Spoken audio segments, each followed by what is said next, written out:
সকল জল্পনা কল্পনার অবসান ঘটিয়ে একজনকে মনোনয়ন দিয়েছে।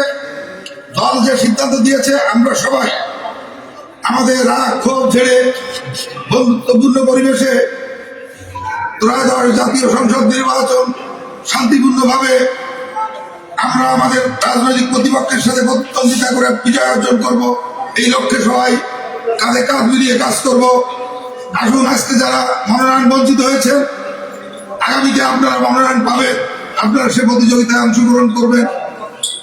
দল যাকে যোগ্য মনে করবে, যাকে যখন প্রয়োজন মনে করবে, সেই প্রয়োজনীয়তা অনুযায়ী স্থানকাল পাত্র ভেদে দলের সিদ্ধান্ত ভিন্ন ভিন্ন রকম হতে পারে। দলের উচ্চ পর্যায়ের নেতৃবৃন্দ যেটা জানেন আমরা সেটা জানি না, অতএব তাদের সিদ্ধান্ত অত্যন্ত গুরুত্বপূর্ণ। তারা দেশের বর্তমান পরিস্থিতিতে যে সিদ্ধান্ত নেওয়া সঠিক সেই সিদ্ধান্ত গ্রহণ করেছে। এই সিদ্ধান্তকে আমরা চ্যালেঞ্জ না করে, দ্বিমত পোষণ না করে আমরা সবাই এই প্রতিযোগিতার মাঠে একজন বিজয়ী হয়েছেন, আমরা সবাই বিজিত। আমরা সবাই একসাথে কাঁধে কাঁধ মিলিয়ে জাতীয়তাবাদী দলকে সমৃদ্ধ করব, বিজয়ী করব, এই আশাবাদ ব্যক্ত করছি।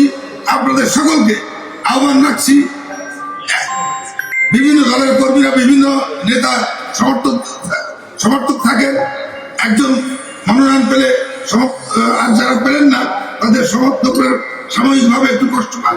আমরা তাদেরকে বলছি এটা কষ্টের কোনো ব্যাপার না। দলের নির্বাচন, দল বিজয়ী হলে আমরা সবাই বিজয়ী হব। এই প্রতিযোগিতার পরাজয় কোনো পরাজয় না। আগামী দিনের প্রতিযোগিতাই হচ্ছে সবচেয়ে বড় প্রতিযোগিতা। সেই প্রতিযোগিতায় দলকে জয়লাভ করাতে হবে।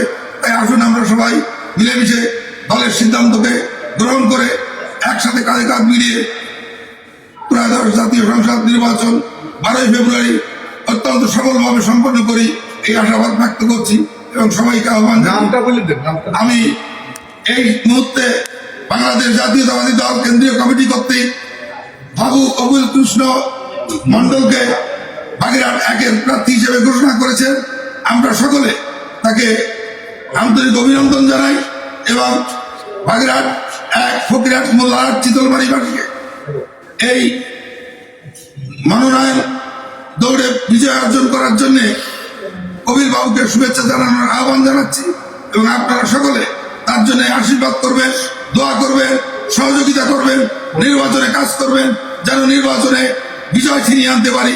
এই আশাবাদ ব্যক্ত করে আপনাদের আগামী দিনে সকল প্রকার সহযোগিতা কামনা করে আমি প্রার্থীর পক্ষ থেকে আপাতত আমার বক্তব্য এখানে শেষ করছি।